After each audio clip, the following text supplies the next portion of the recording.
But what I am going to do is I'm going to set the goals of our community over the next 4 years. I'm going to be the 30,000-foot guy looking down. And I'm going to expect you to carry those goals out. That's an effective leader. And following up on those is an effective leader. Leaders need to make very tough decisions. We have made very difficult decisions over the past 4 years. I had to sit in front of 40 employees 2 weeks before Christmas to tell them they don't have a job anymore. If you want to know a sleepless night, that's one of them. But we have to do it. I may not have agreed with all those decisions, but I, as the leader, have to do that. And I did. Leaders need to focus on the important issues of the day. The one thing I'll say, the question is, what is my weakness? I will, and I'm not just saying this because a majority of my city council members are sitting in here, but I think one of my weaknesses over the past 4 years has been communication with council, and vice versa. I think the mayor needs to understand the role of the mayor, and I think the mayor needs to understand the role of the council. And sometimes the mayor needs to rely on the council to make decisions for the betterment of the community. And when the mayor is being pushed in a million different directions, sometimes I forgot to call a key council member to avoid that fight on the council floor. And I believe that's something we all as elected officials need to work on. And since it was asked, I guess I'll tell you honestly. Thanks. Okay, thank you, Justin. At this point, we would like to open up for questions from the audience. And why don't we, I'm going to suggest this, that the first 5 minutes of questions, if any, hopefully there will be some, will be directed at our city council candidates. And then after that, we will move on to the mayoral candidates. So, Jeff, do we have any of the? For the city council, I saw quite a few come through that dealt with what would be a specific agenda or goal to help attract industry to the city. Would you use some sort of tax incentives? Would you use just the betterment of the overall city? What would be a specific goal you put forward in front of the council to attract businesses? Who would like to go first? And then we'll just flip for the next one. That's fine. Well, I think that it's a really good question because I believe that we need to be out there selling our community. Everybody knows that it's a great place to live. We all enjoy it here. We need to get out there and find these other companies that don't get the tax incentives and tax breaks from different states. I don't want to steal one from Sheboygan, but there's plenty of opportunity that we could steal one from a different state to get them here. We have big manufacturing companies that left this area, and we have a lot of talented, skilled workers in this area that we want to bring these jobs back to. We need to really focus on how are we going to get these companies to come do business with us, and that's going to be by tax incentives or anything we can do to drive them here. We want their business.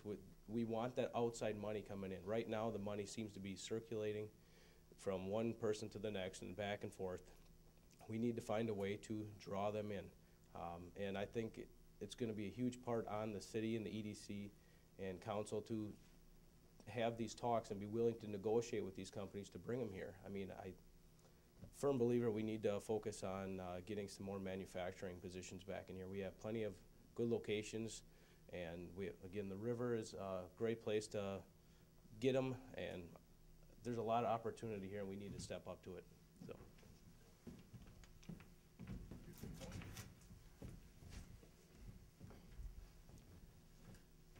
I think the fiscal methods of attracting businesses here is, at least at this point in time, a little out of my expertise.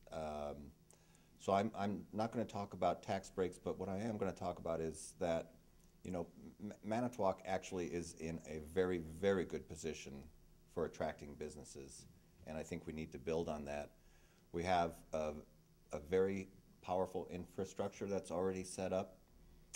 We have locations ready to go for manufacturing businesses. We have space for professional businesses to move here. I think one thing we have to remember is that whether it's a privately owned, personally owned business, you know, or a corporately owned business, those people are going to want to move here and hire workers from this area that live here. I know we have a great abundance of good, hardworking people that need work here. But we also want to make this an attractive, comfortable, pleasant, safe city for them to move to raise their kids here. And I think that plays an important part. Companies that move to Manitowoc, Manitowoc becomes part of their business logo. So we want Manitowoc to be a place that they can be proud of on a personal level and a corporate level. Thanks. Thank you, Tony. Jeff, do we have one more question for the council candidates? Okay. Well, at this time, we'll open up to a question from the floor. Yes, Norma. I'd like to ask the candidates how much they understand about the impact of tourism. For instance, for every dollar spent in tourism, $6 come back to the community. What would you do specifically to promote tourism in the area? Okay, Tony?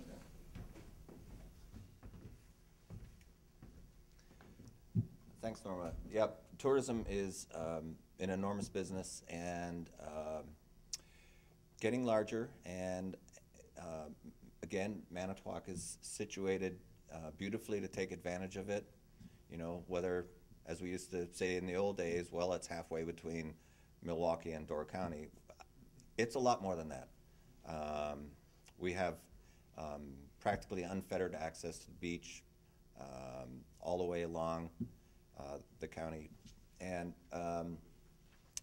we have great people in the Tourist Bureau, the Chamber, EDC, working towards putting together plans and marketing strategies for tourism, and I think it's definitely something we need to cash in on. We need to draw tourists here. We need to make it a more comfortable place for them to visit. Have things for them to do, get them to stay an extra day, whether it's just being able to park downtown or to find their way around. And I think we have all the means to do that, and we really need to make it click. Thanks. Tony? Mike? I think the first thing is to just really focus on keeping that Badger up and running and everything like that. That's going to be high priority, and I think every one of us here should be an advocate for that. I think it's something that needs to be talked about and continuously brought up so we do not have any chance to lose that. Everybody knows the impact of that. What that does is goes right into downtown, and everybody that has a business downtown feeds off of that. And I had a talk the other day with the gentleman for lunch about the same thing. Once we get them downtown, let's keep them down there for a while. Let's keep the activities going. And I think the city really does a well job of all the activities year-round down there. I think there's some plans coming up with more things on the lake shore and stuff like that we have talked about in other meetings. And tourism, you know, everybody knows Door County, right? So they go there and that place relies on tourism because they know the money that's there. So I think we need to continuously focus on that to draw them in there. Marketing, you know, I mean, how are we going to sell our community? One is by being ranked one of the best places to live. That's a key factor in it, and we all love it here, or we wouldn't be here. I mean, there's a lot to offer here. So, thank you. Thanks, Mike. Now we will have questions for our mayoral candidates. And Jeff, did you have, by the way, some of these came in via email that was through chamber members. So we have a very stark contrast between the two mayoral candidates, and I'll read pretty much from their position papers and let them respond. Justin here, you'd like to reinvest in the city's departments where austerity measures have proved inefficient in dispatching of services. So the question to you would be, what services are lacking and what do you plan to reinstall? Tony, for you, you had mentioned that you want to sell unneeded properties, so specifically what properties you have in mind, and cut wasteful government spending. So one sees that we need to have more services because we're not not having enough, and one sees that we have too many, so where would you cut those services? Where's efficiencies could be found? Well, maybe you could repeat the question for the first half was for Justin, and then the second half for Tony again. Justin, where is services lacking, and where would you strengthen those services, or what have we cut that we need back? That's a very good question because as everyone knows, we've cut, as I mentioned earlier, we cut 75 positions within the city of Manitowoc. It's not that all those 75 positions just weren't doing anything during their normal workday. Those were actually people who were plowing our roads, providing inspections in our inspection department, and likewise. The Department of Public Works, Parks, Zoo was trimmed in half. I think our snowplowers are doing an excellent job. But where I talk about reinvestment in city departments, it's not necessarily more services, as I think was stated. It's services provided more efficiently and more effectively, and in areas where snow plowing, maybe necessarily we don't need that full-time employee year-round, but we do need those extra employees for snow plowing. And the council has started that process, which I'm very proud of hiring individuals so we have enough people in our trucks. I think we saw this year, it took a little longer to get the snow plowed. I think we all understood that's because there were less people, it's just math. But I think there's areas we can work on. Another area where I believe that the city was cut pretty drastically was building inspection department. And in fact, I sat down with home builders not too long ago to discuss how quickly a permit is getting issued for a new home or for construction or the like versus what happened in the past. I think we need to look at that department once again and look at the areas where the plumbing inspector or the housing inspector, which actually there is no housing inspector, we eliminated that position, or the electrical inspector were cut to half-time positions, and whether or not with the economy looking better, and I can assure you there are businesses, I just met with one earlier, who are coming in every other day looking to expand or add on. And if we don't have that plumbing inspector or electrical inspector or building inspector there in a very quick fashion, it can hold up projects. And I don't think that's the role of the city government to hold up projects because it's our fault. The council has also looked at that department specifically and how they can work smarter with less. Actually, Alderman McMeans started the business process improvement for that department, and it's working out much better than it has in the past without while losing employees. But I think there are certain areas where we trimmed a little too far and we have to look at moving forward. Thank you, Justin. Jeff, would you read the second half of that question for Tony, please? Tony, you had stated that you would like to sell off some unneeded properties, so you have specific properties already in mind, and then to cut wasteful government spending. And what parts of the government right now are being run inefficiently and need to be trimmed?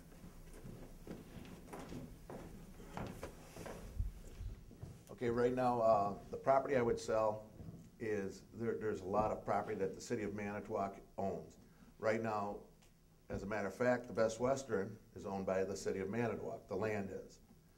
So they rent the real estate from the city of Manitowoc. Let's sell it. You know, that we need to start raising cash. As a businessman, when you have $75 million in debt, you got to start looking at it and say, how do we raise cash?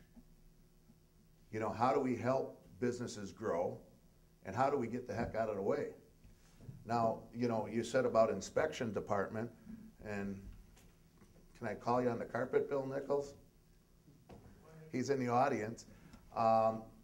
He's a certified electrical inspector. We can privatize that. We don't need to hold up stuff. We have qualified people right now, right here today, that can do their own inspecting, that can expedite the process a lot faster than government. Two Rivers has, Greg, what's his name, Mark? What? Mark Stevenson. He retired. He's was the old building inspector, and you guys had to make a cut. Well, they pay him. He works for the state now, I believe, or retired, but he still does it on the side, correct? So I think we have to look at ways to raise awareness that we can do things without a lot of government. I don't think we need to add any more government. I think they did the cuts they did. I think we need to maintain what we have, and we have to keep going forward. I look at right now, Governor Walker signed a bridge bill when that bridge went down in Minnesota, and they signed a contract with Michaels. And Michaels is a bridge builder. I don't know if anybody knows, they're out of Brownsville, Wisconsin, and they're doing the bridge in the state of Wisconsin. Well, the first thing Michaels did was order 5 new bridge cranes. Well, they bought Terex, which is Manitowoc Company #1 competitor. Now, if I was Governor Walker and I was the mayor of the city, I'd call Governor Walker and say, you know, maybe we should have them buy cranes here locally, although Michaels does buy cranes from Manitowoc Company. My concern is, why did they buy 5? We could have used those jobs. We have enough resources here to keep our economy booming. We have everything in place. Let's take care of the employers we have, and then will it grow. But if you have employers saying, "Oh, this place is not a business-friendly community," guess what their suppliers are going to think, or their vendors? They're going to say, "Well, I don't want to be here. I don't want to relocate here." I did. I relocated here, and I started a very successful business.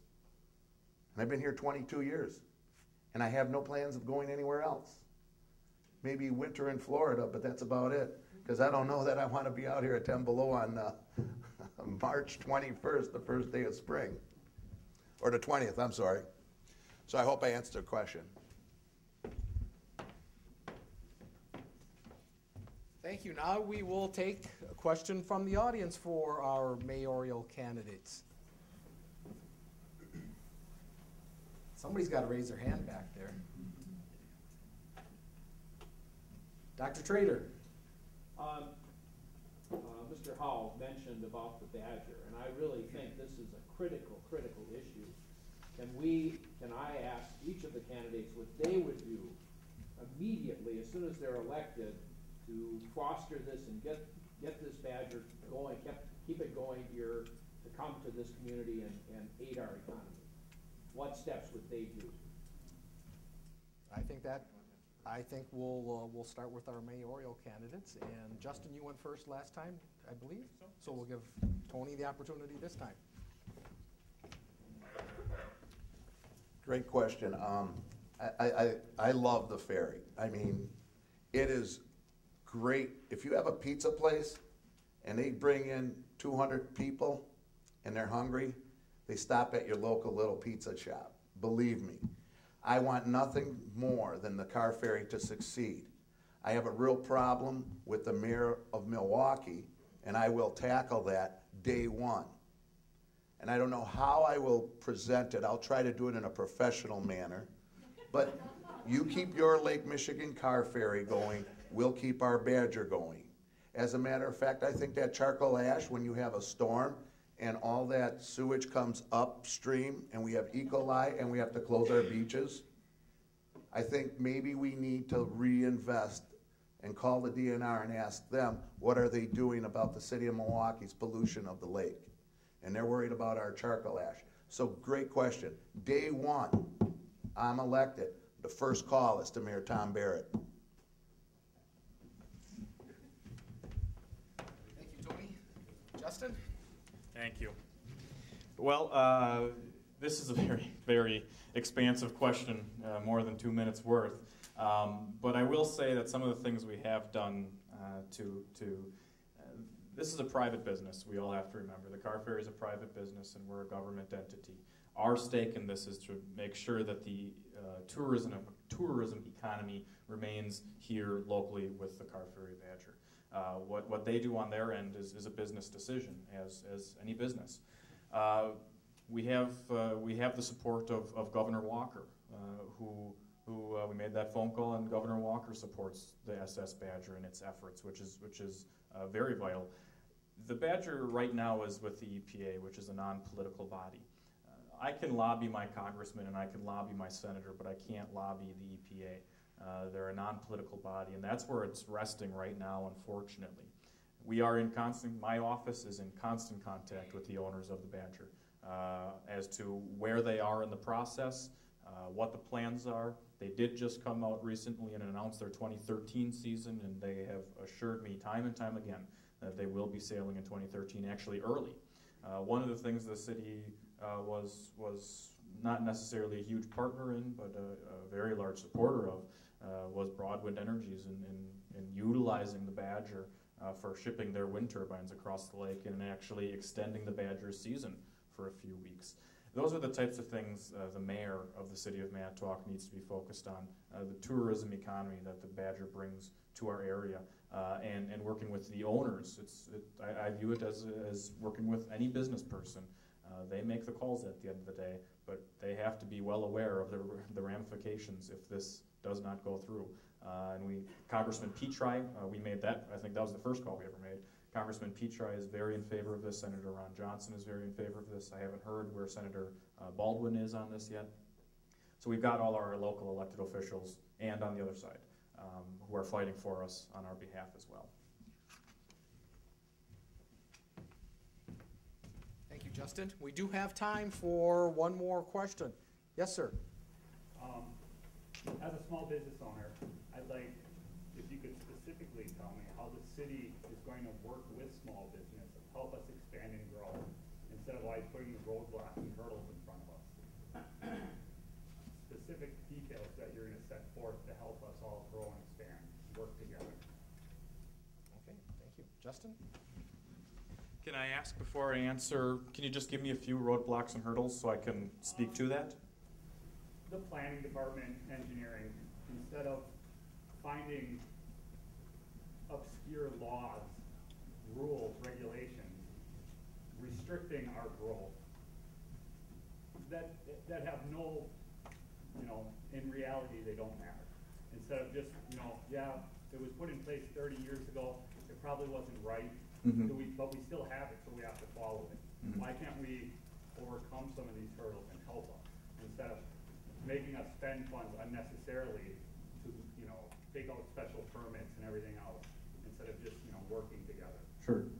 I guess my first quick answer to that is I'd like to know specifically which ones are a detriment to business. In my 4 years, I've heard from business owners that this city ordinance is detrimental to them growing and this permit is, and that we've tried to work with them. A lot of the permits that are released, for example, the cross-contamination control issue that came down from the state, the city is the one who has to impose it and we get the blame for it, but it's a state law that we have to mandate. So there's a lot of things, also permits out there that are mandated outside of our control that we become the bad guys for it. What I would offer to you, and this is what I've offered to any business owner in the city of Manitowoc, this is the part of the reason why I started the Mayor's Business Roundtable, was to have these discussions. My office is open as long as City Hall is open, and you're more than welcome to come into my office and talk about these things. Of course, permits have reasons behind them in most cases, but if it's anything like you're mentioning, a 30-year-old law that just doesn't make any sense anymore and it's still on the city books and being enforced, as Mr. Bergerino would attest, the mayor is the boss, and if you come, we can work that out for you. But I'm more than happy to talk specifics and which roadblocks those are with you anytime. Thank you, Justin. Tony, would you like to address that gentleman's questions? I suppose. A lot of that roadblocks, I've lived with them for 22 years, so you have to fight them one-on-one. My cell number is 323-1364. When I'm in office, call me. Anything that happens, state, local, whatever, there's got to be a way around everything. And I'm not saying that we're going to start doing things by hook and crook, but you know what? There's a lot of contractors out there that just come to Manitowoc and scratch their head. They're like, you can't believe what hoops I have to jump through. I would like to see, instead of every little $25 permit that you have to take out to build a deck or do this, there should just be one blanket one for business people where it's $500, which encompasses your year of little things, windows, doors, where we don't have to call every 5 minutes to get a permit. I think right now we are, but it's good revenue for the city, so I don't want to lose that revenue. So let's just raise it to $500 for the year. One permit covers you every year. So I'm just joking about that, but that's where I would be. And again, my number is 920-323-1364. Thank you, Tony. Well, I think we are at about the end of our time today. I'd like to thank all of you for coming today and thank our candidates, and I think we should give them a round of applause.